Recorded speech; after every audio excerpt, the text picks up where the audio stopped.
आज देश का हर युवा स्टार्टअप खोलने के जुगाड़ में लगा हुआ है। दिमाग में एक अच्छा बढ़िया सा आइडिया आया और इन्वेस्टर से पैसा लेंगे और कुछ ही दिनों में करोड़ों की कमाई, मजा ही मजा। लेकिन ये खेल जितना अच्छा और सरल लगता है उतना है नहीं। खेल अलग है, खेल बहुत ही गंदा है। आज देश के 100 स्टार्टअप्स में से 77 स्टार्टअप लॉस में जा रहे हैं। ये जो ओयो, पेटीएम, ओला वाले हैं ना, सबके सब बिजनेस लॉस में है, कमा नहीं रहे, जला रहे हैं। और फिर भी इनको पैसे आखिर आते कहाँ से है? इनके पास इतने सारे के पैसे आते कहाँ से हैं जो ये फ्री राइड देते हैं, फ्री 50% डिस्काउंट वगैरह सब कुछ करते हैं? पैसे आते कहाँ से? पैसे इन्वेस्टर देता है। आखिर जब ये लॉस में ही चल रहे हैं तो इन्वेस्टर आखिर पैसा देता क्यों है? इस वीडियो में।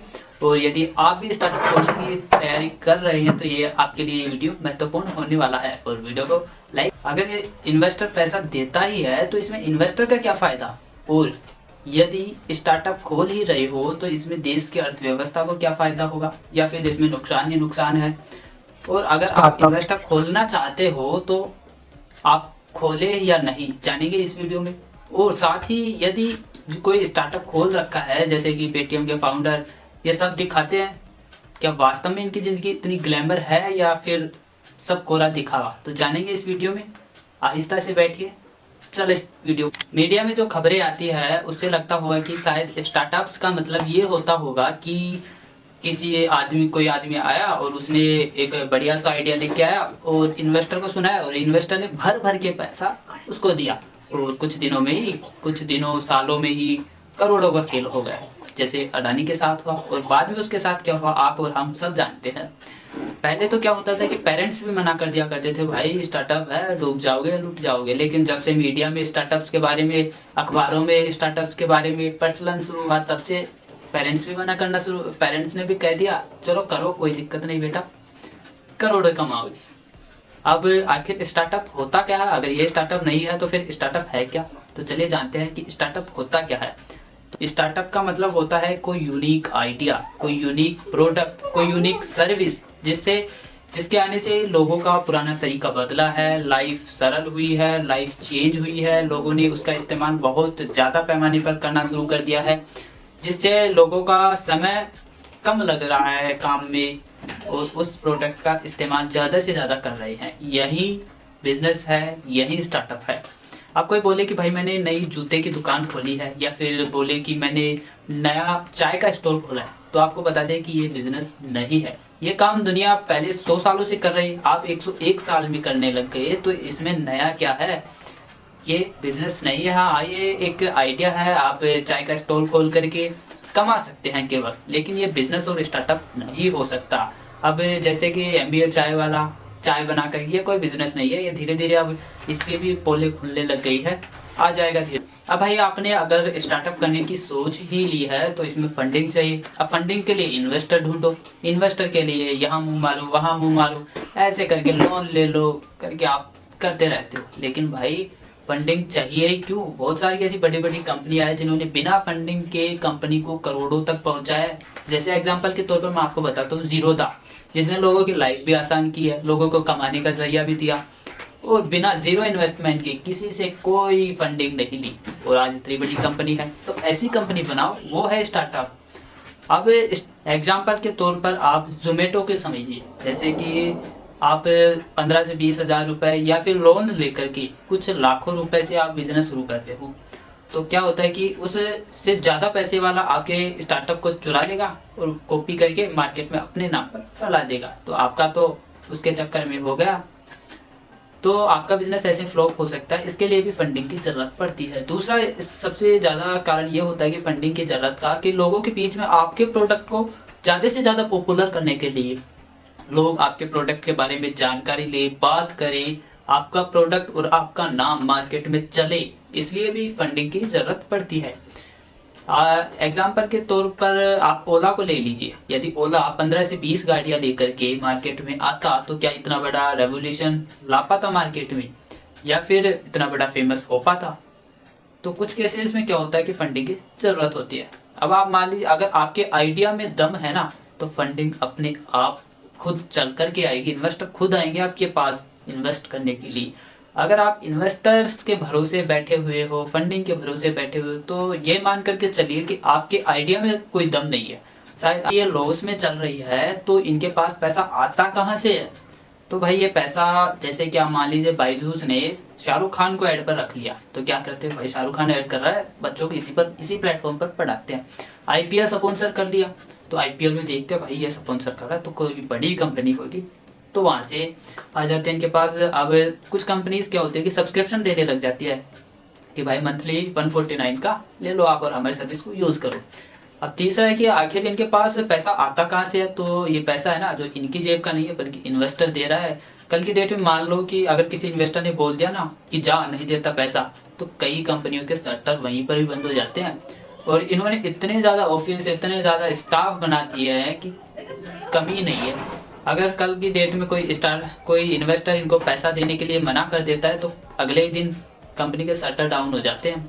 और या फिर शटर डाउन नहीं तो खबर आती है कि आज इस कंपनी ने इतने एम्प्लॉय निकाल दिए भाई। तो ऐसे फिर भी अगर ये कंपनी इतनी ज़्यादा लॉस में चल रही है तो आखिर इन इन्वेस्टर को क्या फ़ायदा है कि पैसा देते रहते हैं। तो चलिए जानते हैं इस वीडियो में। अब भाई बात ऐसी है कि जिनके पास पैसे हैं वो अलग अलग जगह लगाता है। जैसे कईयों ने गोल्ड खरीद लिया, या फिर कुछ ने एनईएफटी करा ली, या फिर कुछ ने क्या है कि शेयर मार्केट में लगा लिया। तो शेयर मार्केट में क्या होता है कि कुछ आपने पैसे 20% या 30% बढ़ जाते हैं, और इसमें रिस्क भी होता है, टाइम भी लगता है। तो स्टार्टअप एक ऐसा बिजनेस है जिसमें आपके पैसे 40 गुना, 50 गुना, या फिर बहुत से केसेस में तो 100 गुना भी हो सकते हैं।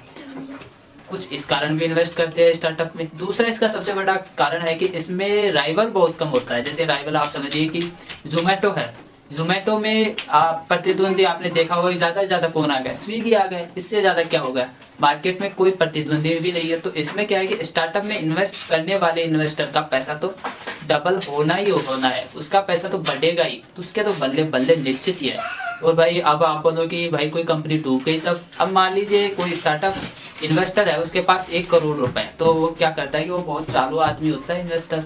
वो क्या करता है कि 1-1 लाख रुपए 10 कंपनियों में या फिर 100 कंपनियों में इन्वेस्ट कर दिया। अब मान लीजिए उनमें से कोई 50 कंपनियां डूब जाएंगी, 50 से 20% मतलब 2 करोड़ रुपए हो गए, तो उसके तो सीधे पैसे डबल हो गए।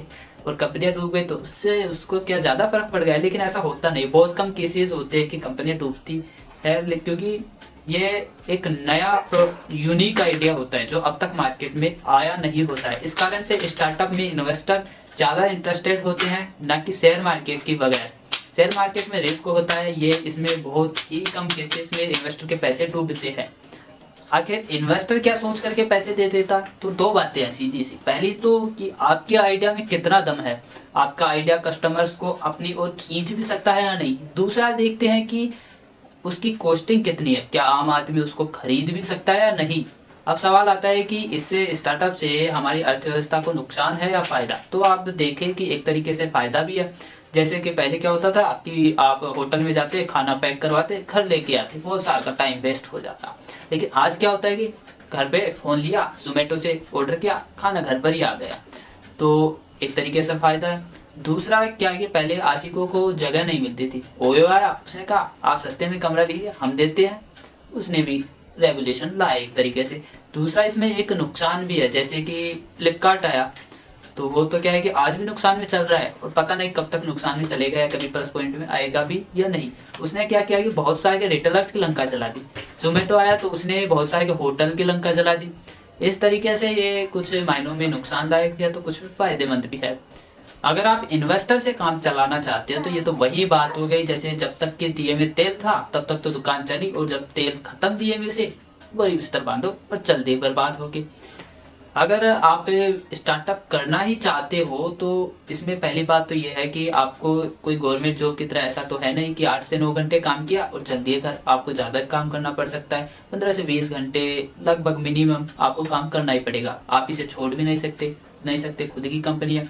इन्वेस्टर पीछे से लकड़ी दिया रखता है कि भाई हफ्ते की रिपोर्ट दो, हफ्ते की रिपोर्ट दो, आपको रातों को नींद तक हराम हो जाएगी। ये मेरा नहीं बल्कि बड़े बड़े बिजनेसमैन का कहना है, जैसे कि पेटीएम के फाउंडर हो गए, इन सभी का यही कहना है कि रातों की नींदें तक हराम हो जाएंगे। अगर आप कंपनी बेचना चाहते हो तो बेचने भी नहीं देंगे आपको कंपनी, काम तो करना ही होगा आपको भाई।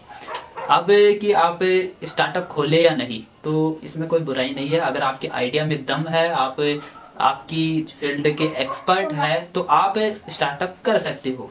इस तरह से आपकी ज़िंदगी तो जुगाड़ में ही चली जाएगी कि भाई उस इन्वेस्टर से पैसे लिए, उसके बाद किसी दूसरे को पकड़ा, उसके बाद तीसरे इन्वेस्टर को पकड़ा।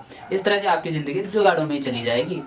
अब भाई कि स्टार्टअप शुरू करें या नहीं, तो आपको बता दें, यदि आपका आइडिया, आपका स्टार्टअप में कोई यूनिक स्टार्टअप है और आप अपनी फील्ड के एक्सपर्ट है, तो स्टार्टअप करो।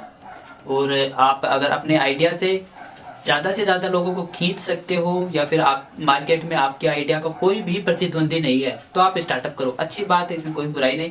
यदि आप दूसरों के कहने पर कर रहे हो, या फिर मुझे अच्छा लगता है इसलिए कर रहे हो, या फिर इसने किया उसने किया, ये सब सोच करके आप स्टार्टअप कर रहे हो, तो मत करो।